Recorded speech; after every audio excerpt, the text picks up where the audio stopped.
Dawn broke over the Harding paddock the morning Celia learned that a man's laughter could sound like dismissal. She stood in the Ashworth salon with hay still pinned in her hair, listening to Lord Marcus Ashworth, Duke of Ashworth, laugh at the price she had named, her pride. And in that moment, she understood what her dying father had faced 2 years earlier in this same room. Marcus did not know she was James Harding's daughter when he laughed. He did not know that the woman demanding the restoration of her family's name was the child of the man he had refused with 7 words. The registry is a matter of record, not sentiment. But she would teach him. She would teach him the way she had taught every horse that ever answered to her voice. With patience, with clarity, and with the absolute certainty that some things cannot be commanded, he only earned. By the time the county fair arrived 23 days later, Marcus Ashworth would learn what his grandfather had learned too late, that the Harding family did not beg, did not break, and did not forget. Dawn had barely touched the Harding paddock when Marcus arrived. The air was cold and clean, carrying the scent of wet grass and horse sweat, and the gray stallion moved through the morning mist like something conjured from old stories. Celia Harding stood at the center of the paddock with a lead line loose in her hand, speaking in a language Marcus did not recognize. The horse responded to every syllable, ears forward, steps precise, the kind of obedience that looked like conversation rather than command. Marcus dismounted at the fence and watched. He had ridden out from the estate at first light with the certainty of a man inspecting property that belonged to him. 7 horses, 3 acres. A cottage with a 30-day notice pinned to the door. The debt was 23 days from collection, and when it came due, every animal in this paddock would revert to the Ashworth estate. The gray stallion alone was worth £300 at auction. The broodmares, another 200 combined. It was, Marcus had been assured by his Uncle Edgar, a simple matter of estate management. But the woman in the paddock was not managing. She was conducting. Celia turned and saw him. She did not stop working. She clicked her tongue twice, said something soft in Irish, and the gray dropped his head and walked a perfect circle around her. Only then did she acknowledge the Duke standing at her fence. "Your Grace," Celia said. Her voice was steady, unimpressed. "You are early. The debt is not due for 23 days. Marcus stepped forward, resting one hand on the top rail. "I came to see the horses." "You came to see your horses," Celia corrected. She walked toward the fence with the gray following loose at her shoulder. "Shall I show you which ones answer to your name?" Marcus frowned. "Miss Harding?" Celia whistled, a sharp, clean sound that cut through the morning air. Nothing moved. The gray lifted his head, looked directly at Marcus with dark, unimpressed eyes, and returned to grazing. The broodmares in the far corner did not even glance up. "None of them, Your Grace?" Celia said. "They answer to mine." Marcus felt the first flicker of something unfamiliar, not anger, but the recognition that he had entered a negotiation already underway and had somehow arrived at a disadvantage. He straightened. "The debt comes due in 23 days. If it is not paid, the animals revert to the estate. That is the agreement your father signed." "My father signed an agreement for feed credit," Celia said. "He did not sign away 30 years of my family's work. The law does not distinguish between the two." "Then the law," Celia said quietly, "is poorly written." She turned and walked back to the gray. Marcus watched her go, watched the way the stallion turned toward her without being called, the way her hand found his shoulder as naturally as breathing. She was 26, he knew from the estate records, unmarried, alone since her father's death 18 months prior. She should have been desperate. She should have been grateful for any offer that kept a roof over her head. She looked like neither. Marcus cleared his throat. "Miss Harding, I did not come here to argue. I came to make you an offer." Celia did not turn. "I am listening. The debt will be forgiven. You may keep the broodmares. The cottage lease will be extended. And the gray?" "The gray," Marcus said carefully, "stays with the estate." Now she turned. Her eyes were the color of winter's slate, and they held no warmth at all. "No." "Miss Harding," she repeated the word. "No." She walked back to the fence, and this time she did not stop until she was close enough that Marcus could see the freckles across her nose and the small scar above her left eyebrow. The gray was bred here, trained here. He answers to Irish because my grandmother spoke Irish, my father spoke Irish, and I speak Irish. He does not know English commands. He does not know crop commands. He knows voice and patience and asking instead of telling. If you take him to your stable, he will not run for you. He will tolerate you for 30 seconds and then stop, and no amount of crop or heel or shouting will make him move. Marcus felt his jaw tighten. Then he will come to the estate and train him. No, I will pay you. I do not want your money. Then what? Marcus said, his voice sharpening. Do you want? Celia smiled. It was not a kind smile. I want my family's name on the bloodline registry. Every horse, 30 years back. The request landed like a stone in still water. Marcus stared at her.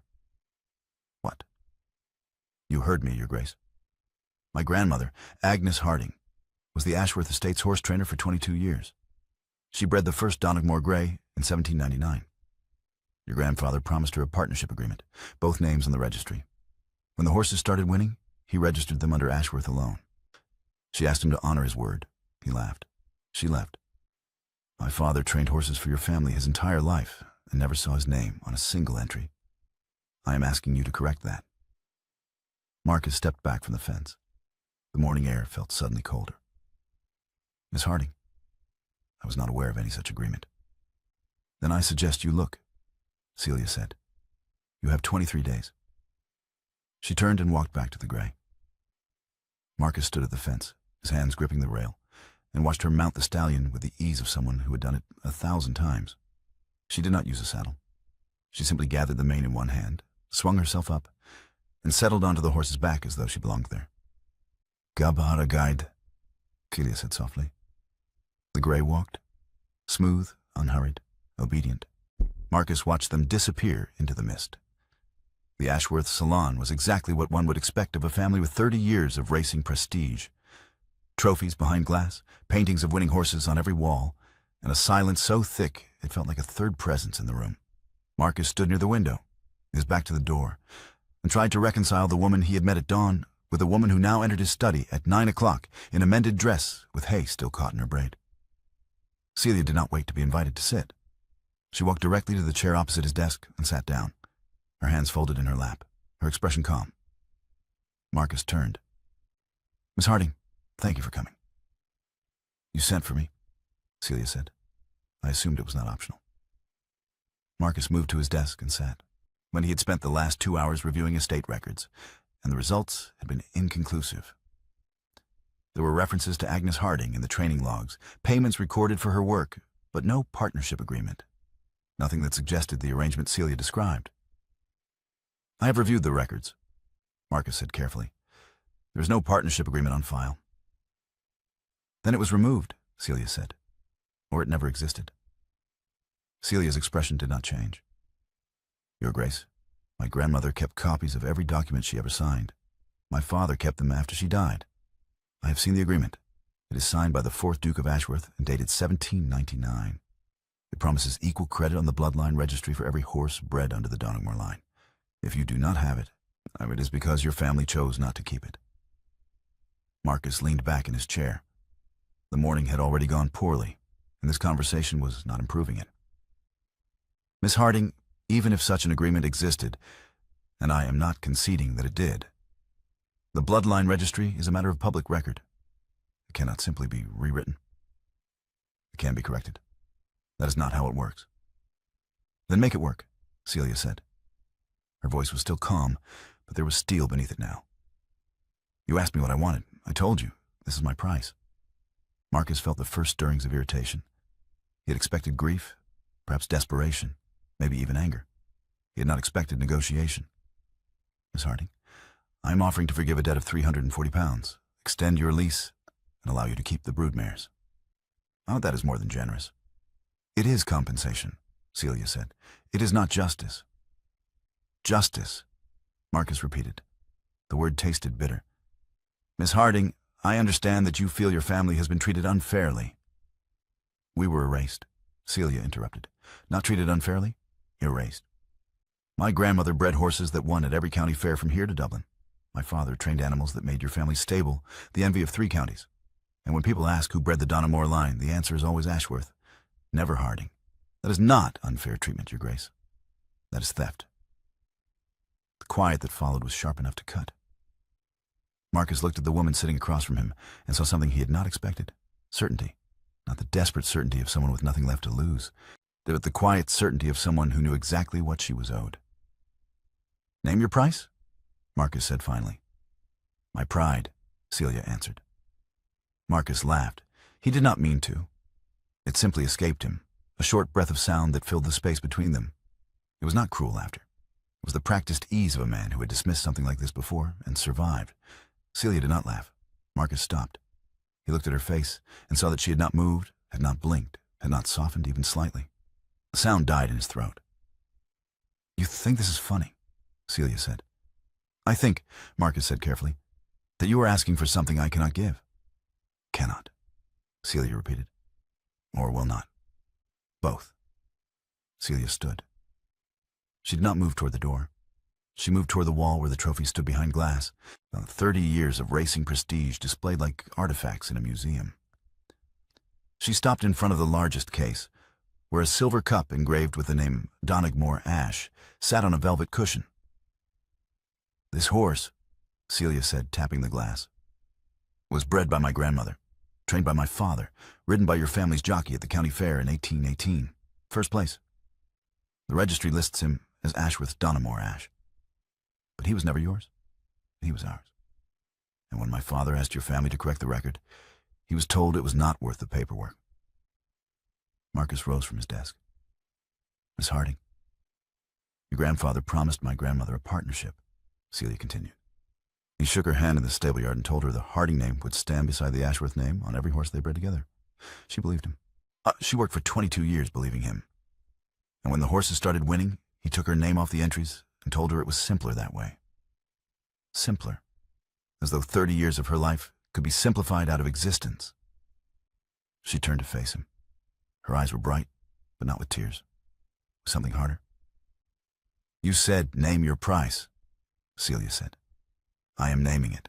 My pride, my family's name, my grandmother's promise. That is what I want.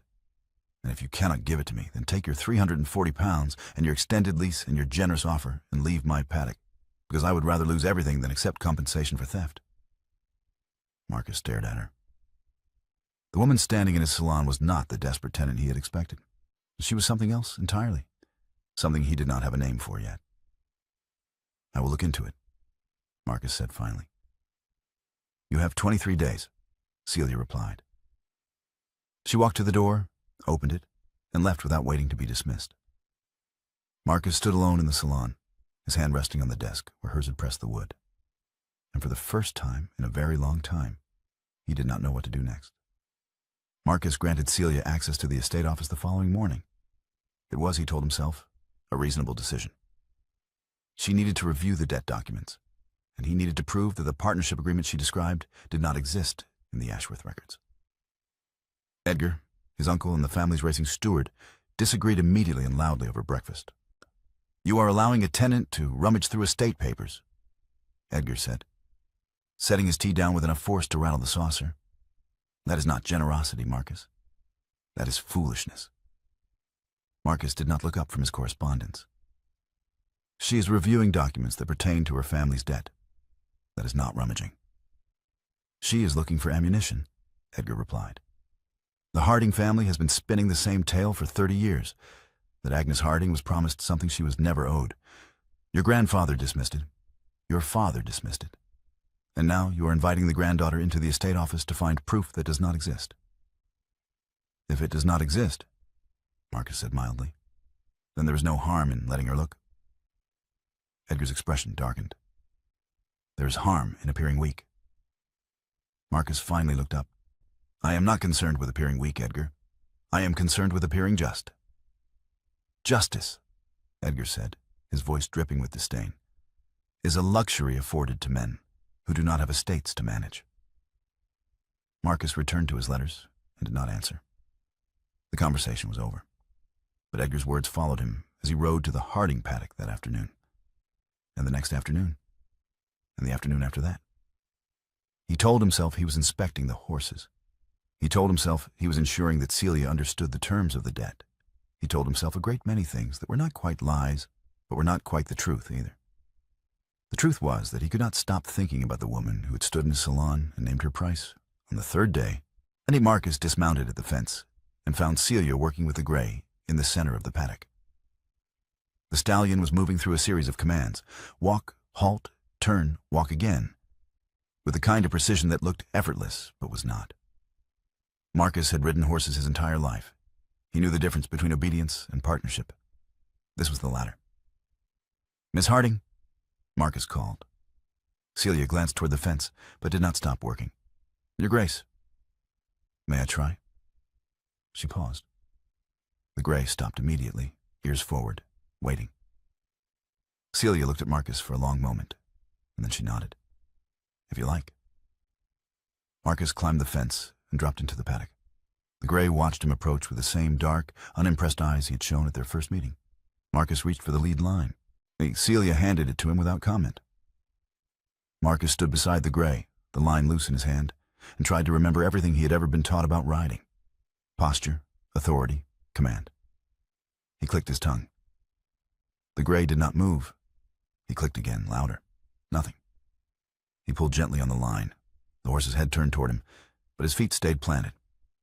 "Walk," Marcus said firmly. The gray flicked one ear. Marcus felt heat rise in his chest. Not anger, but frustration.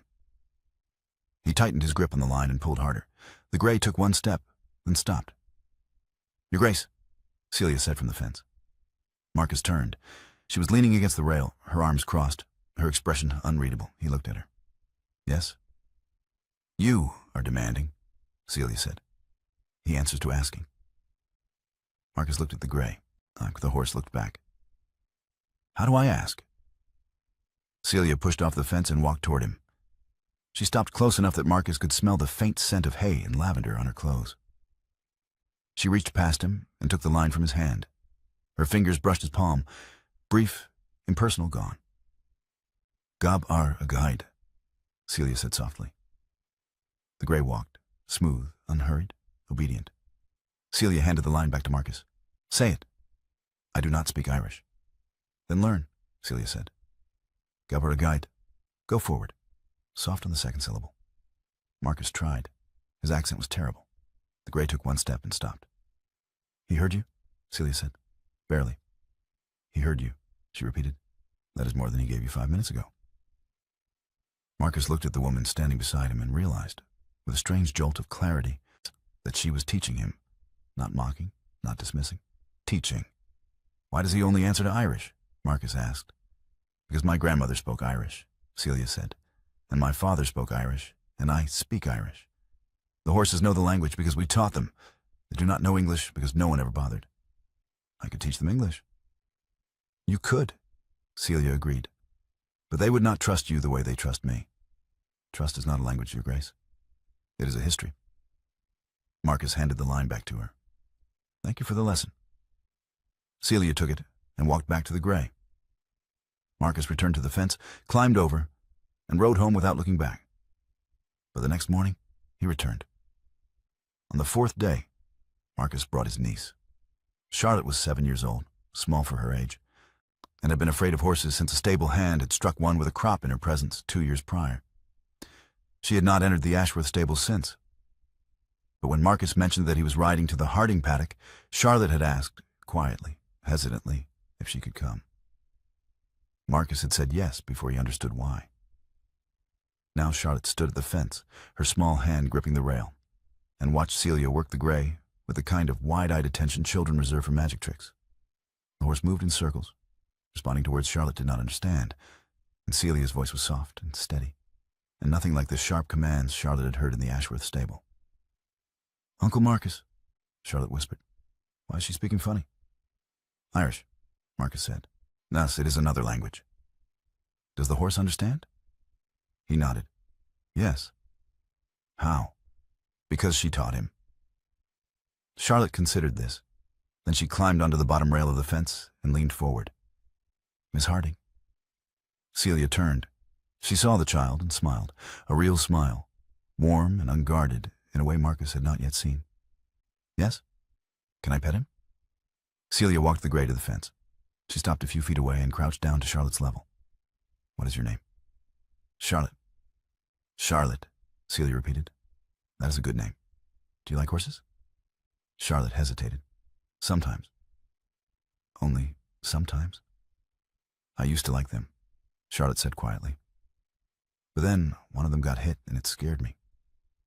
Celia's expression softened. This one will not be hit, I promise. Would you like to meet him? Charlotte nodded. Then Celia stood and brought the gray closer. She held his head steady and gestured for Charlotte to extend her hand. Flat palm, like you were holding a plate. Charlotte obeyed. The gray lowered his head and sniffed her hand. Then, very gently, he lipped her palm. Charlotte giggled. A bright, startled sound that cut through the morning air like sunlight. Marcus watched his niece laugh near a horse for the first time in 2 years and realized, with a clarity that felt like falling, that the difference was not the child. It was the training. Day 9 arrived with rain. Celia sat in the estate office with ledgers spread across the desk and the smell of damp paper filling the air. She had been reviewing debt documents for 4 days, tracing the feed credit back through 7 years of carefully structured dependency. Edgar's handwriting appeared on every page, neat, methodical, deliberate. The debt had not accumulated by accident. It had been engineered. Celia was not surprised. She was simply confirming what she already knew. But when she opened the second drawer to retrieve the property lease, she found something else entirely. The partnership agreement. It was folded between 2 property deeds, the paper yellowed with age, but the ink still clear. Celia unfolded it carefully and read the first line. Agreement of partnership between the 4th Duke of Ashworth and Agnes Harding, dated March 15th, 1799. Her hands began to shake. She read the entire document twice. Then she stood, walked out of the office, and went directly to Marcus's study. Marcus was at his desk when she entered. He looked up, saw her face, and rose immediately. Miss Harding. Celia placed the agreement on his desk. Read this. Marcus looked down. His expression changed. Not surprise, but something worse. Recognition. He read the document slowly. When he finished, he set it down and did not look at her. You have seen this before? Celia said. Marcus did not answer. Your Grace, Celia said, her voice sharpening. You have seen this before. He answered quietly. Yes. When? Marcus looked up. His face was pale. Your father brought it to me 2 years ago. The room tilted. Celia gripped the edge of the desk. What? James came to this study. Marcus said quietly. He carried this agreement. He asked me to restore the Harding name to the registry. I read it. I set it down. And I told him the registry was a matter of record, not sentiment. Celia could not breathe. And she refused him. He confirmed it. Yes. He was dying. I know. And you called his life's work sentiment. Marcus did not flinch. Yes. Celia stepped back from the desk. Her hands were still shaking, but now it was not from shock.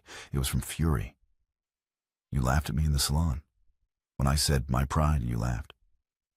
But you were not laughing at something unfamiliar, were you? You had heard it before, from my father, and you sent him home with 7 words.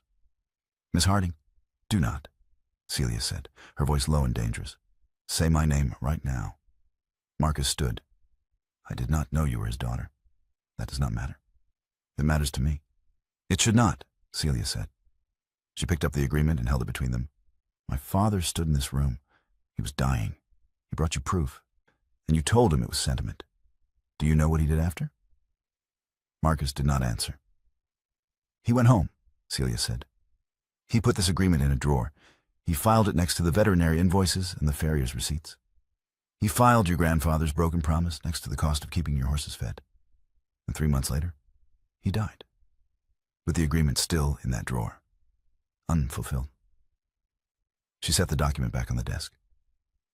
You asked me what I wanted. I told you. My pride, my family's name, my grandmother's promise. But I did not know that you had already refused it once. To a dying man who stood in this room and asked you for the same thing I am asking now. Marcus's jaw tightened. What do you want me to say? I want you to tell me, Celia said, why you said no. Marcus looked at her.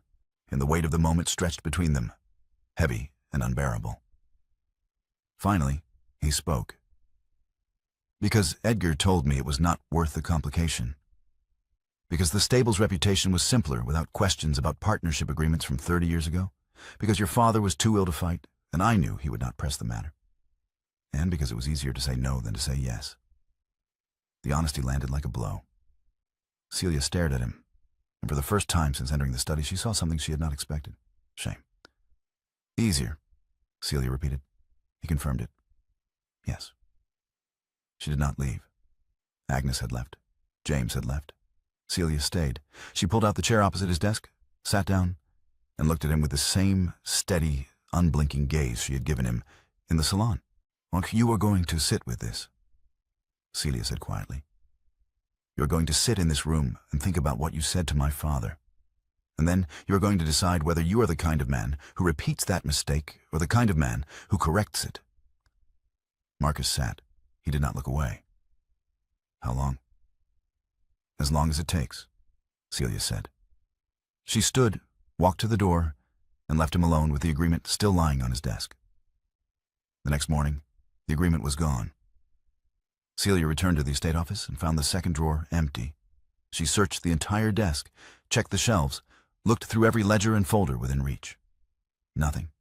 The partnership agreement had been removed. She knew who had taken it. Celia walked directly to the main house and found Marcus at breakfast with Edgar. Both men looked up when she entered. Edgar's expression was smooth, untroubled. Marcus's was not. Miss Harding? Edgar said pleasantly. Good morning. Where is it? Celia asked. Where is what? The partnership agreement. It was in the estate office yesterday. It is gone this morning. Edgar set down his tea. I removed it. Why? Because it is a family document, Edgar said. And you are not family. Celia turned to Marcus. You allowed this? I did not know, Marcus said. Then get it back. Edgar stood. Miss Harding, I understand that you are upset, but this matter is not as simple as you believe. That agreement, if it is even legitimate, was signed 30 years ago by a man who is no longer alive. It cannot be enforced. It cannot be honored. And it certainly cannot be used to rewrite the bloodline registry simply because you feel your family was treated unfairly. Treated unfairly, Celia repeated. Her voice was dangerously quiet. Lord Edgar, my grandmother was promised a partnership. She was erased. My father asked for that partnership to be restored. He was refused. I am not asking for fairness. I am asking for what was owed. Edgar smiled. It was not a kind smile. And I am telling you, Miss Harding, that what you believe you are owed is not the same as what you will receive. The Harding family has done excellent work for the Ashworth estate. No one disputes that. But excellence is not the same as ownership. You trained horses. You did not breed the bloodline. That was Ashworth. That was Agnes Harding, Celia said. Prove it. The challenge hung in the air. Celia looked at Edgar, then at Marcus. Marcus's face was pale, his jaw tight, but he did not speak. Celia turned and walked out. She did not return to the paddock. She went to the cottage, sat at her father's desk, and opened the drawer where James had kept the copy of the agreement. It was still there, folded, yellowed, untouched since the day he had filed it beside the invoices. Celia unfolded it and read her grandmother's name. Then she folded it again and placed it back in the drawer. She did not cry. She simply sat in the stillness of the cottage and thought about 3 generations of Harding women who had asked for what they were owed and been told it was not enough. Marcus found her that evening. He rode to the paddock at dusk and found Celia on the fence, watching the gray graze in the fading light. She did not turn when he dismounted. She did not acknowledge him at all. Marcus climbed the fence and sat beside her. The wood creaked under his weight. Celia did not move. Edgar took the agreement, Marcus said. I know. I did not ask him to. I know. I will get it back. Celia turned to look at him. Her face was calm, but her eyes were not. Will you? You had it 2 years ago. A dying man put it in your hands. You gave it back. The words struck like a blade. Marcus felt them land in his chest and stay there. What would you have me do? I've already told you, Celia said. My price has not changed. The agreement is in Edgar's study. Without it... My grandmother had the agreement and was laughed at, Celia interrupted. My father had the agreement and was refused. The agreement has never been the problem, Your Grace. The problem is that every Ashworth who holds it gives it back. She dropped from the fence and walked toward the gray. Marcus watched her go, watched the way the horse lifted his head and moved toward her without being called. If you want to prove you are different from your grandfather, Celia said, not looking back, and different from yourself 2 years ago, do not bring me a document. Bring me your name. Remove it. Take Ashworth off the Gray's entry at the county fair. Let the horse race under Harding. Not Harding Ashworth. Harding.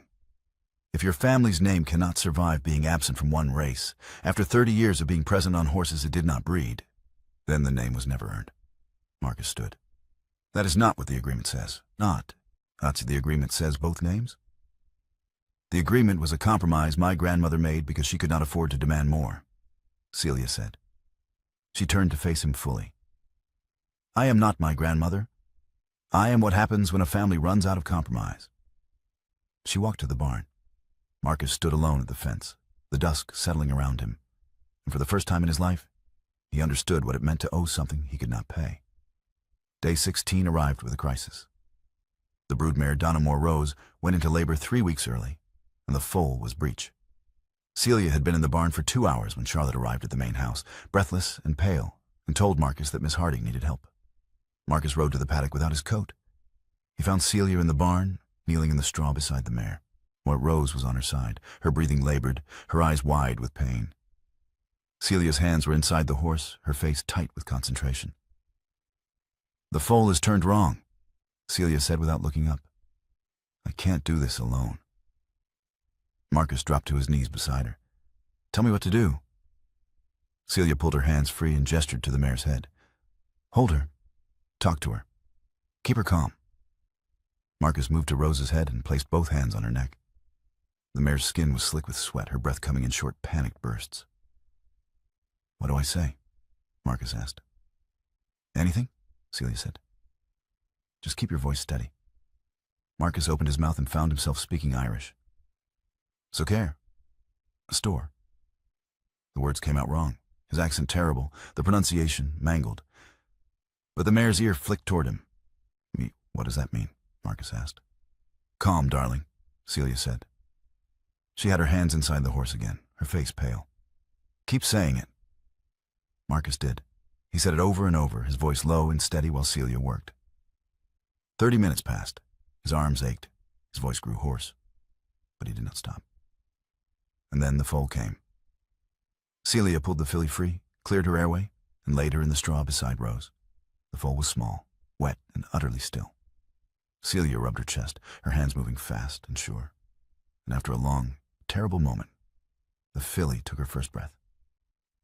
Celia sat back in the straw, her hands shaking. Marcus stayed where he was, with his hand still on Rose's neck, and stared at the foal. She is alive, Marcus said. Celia agreed. Yes. They sat in the straw together, both covered in blood, both shaking. The barn was silent except for the sound of Rose's breathing and the soft, wet noises of the filly trying to stand. I could not have done this, Marcus said finally. Celia agreed. No. Not the foaling, any of it. The horses, the training, the breeding. I know. Marcus looked at his hands. They were covered in blood and straw, and the visceral evidence of something he had never understood until this moment. 2 years ago, your father stood in my study, and I told him his 30 years of doing what I cannot do with sentiment.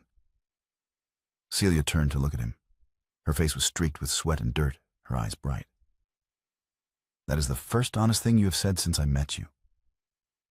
Marcus met her gaze. The agreement is in Edgar's study. I will have it by morning. But you are right. The agreement is not the price. The price is the name. I will withdraw the Ashworth entry from the fair. Celia watched him. The trainer's assessment. You said that before dawn in a barn. Men make promises in barns they do not keep in daylight. Then hold me to it in daylight, Marcus said.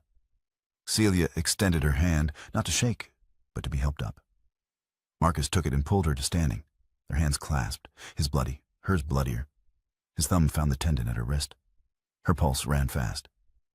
"She needs a name," Celia said. Marcus looked at the filly, still wet and trembling in the straw. "Harding's Dawn." Celia smiled. It was a small smile, tired and genuine. "Yes." Marcus entered Edgar's study at 4 in the morning. He did not knock. He simply opened the door, walked to the desk, and found the partnership agreement in the second drawer. He took it, folded it carefully, and placed it inside his coat. Edgar was waiting for him at breakfast. "You took the agreement," Edgar said. Marcus confirmed it. "Yes." "It is a family document." "It is a promise," Marcus said. He set the agreement on the table between them. "A promise my grandfather made and broke. A promise my father ignored.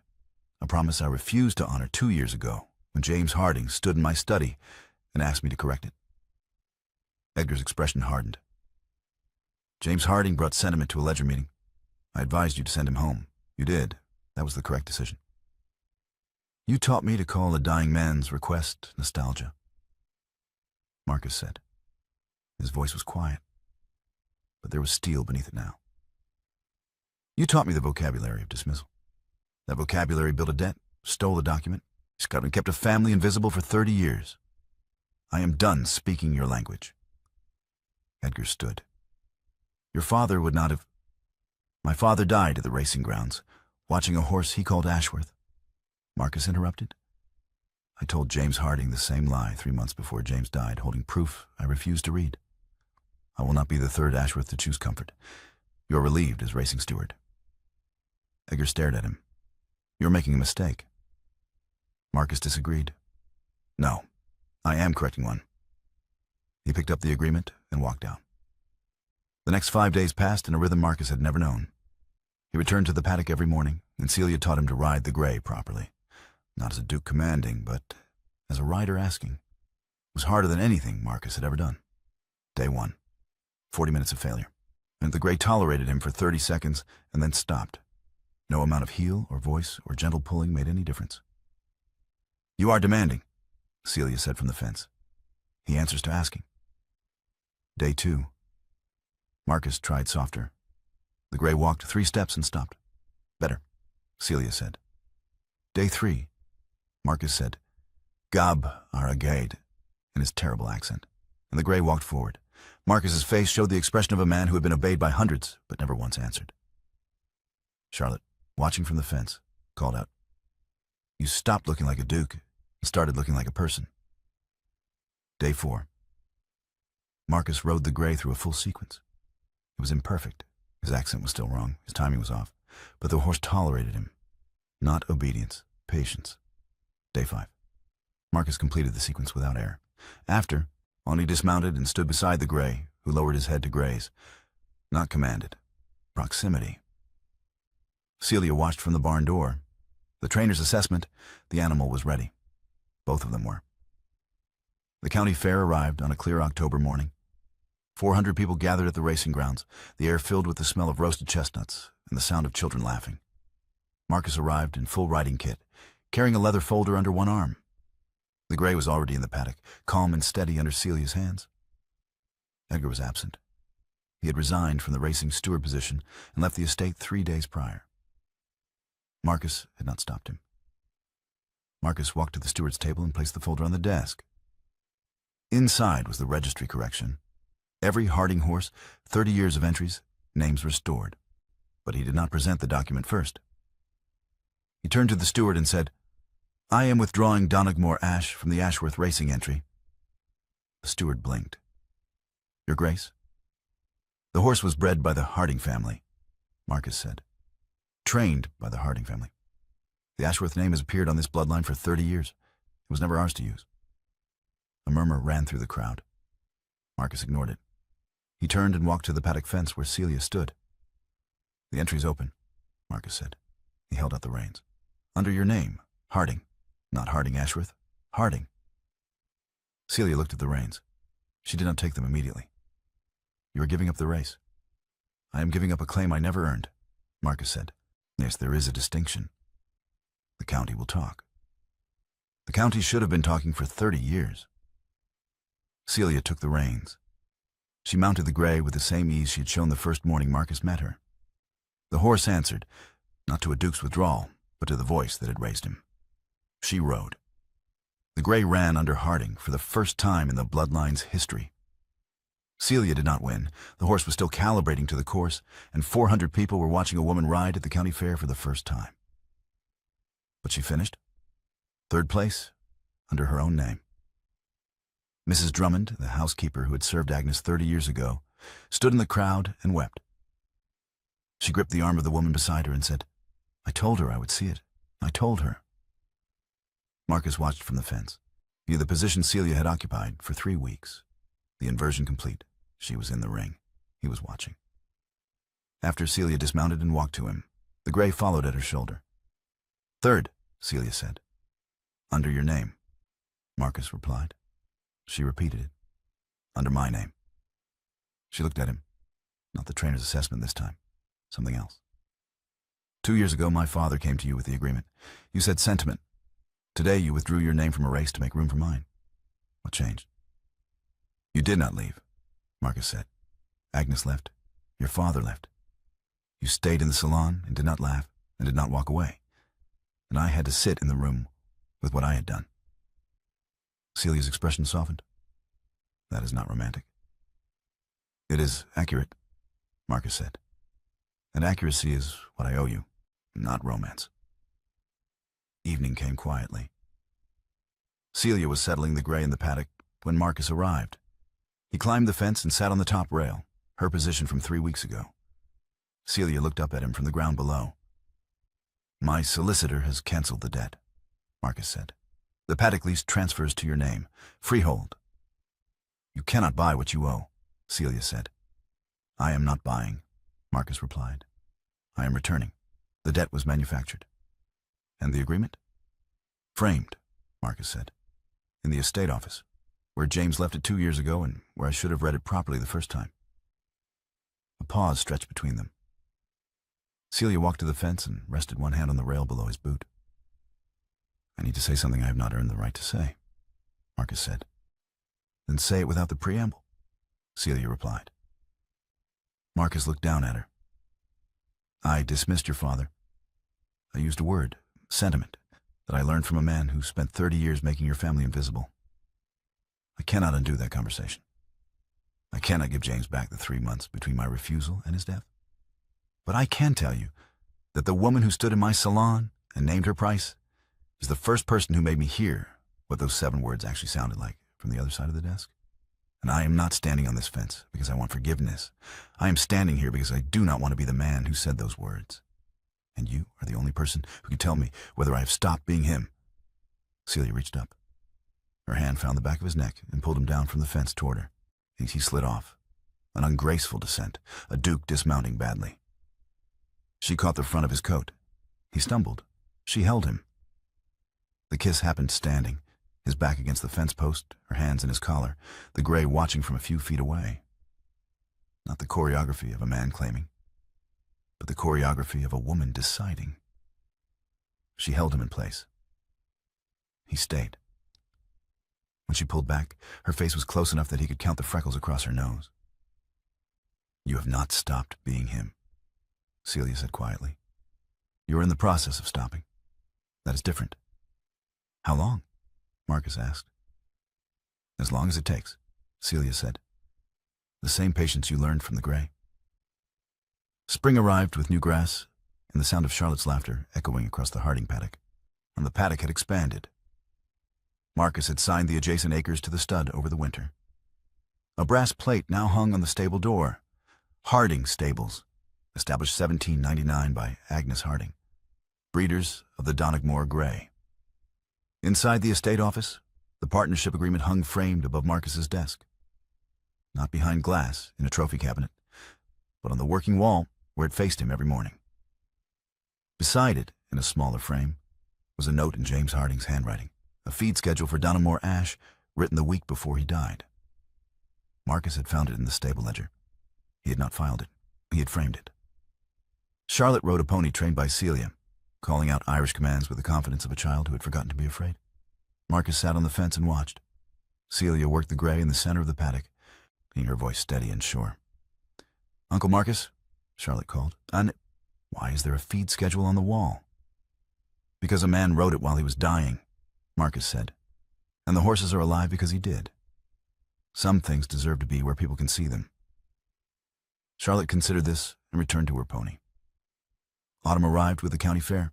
1 year after Celia had ridden the gray to 3rd place, she returned. This time, she won. 1st place, under Harding.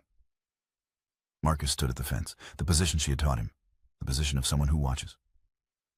After Celia dismounted and found him, the gray stood between them, calm and steady. "First," Celia said. "Under your name," Marcus replied.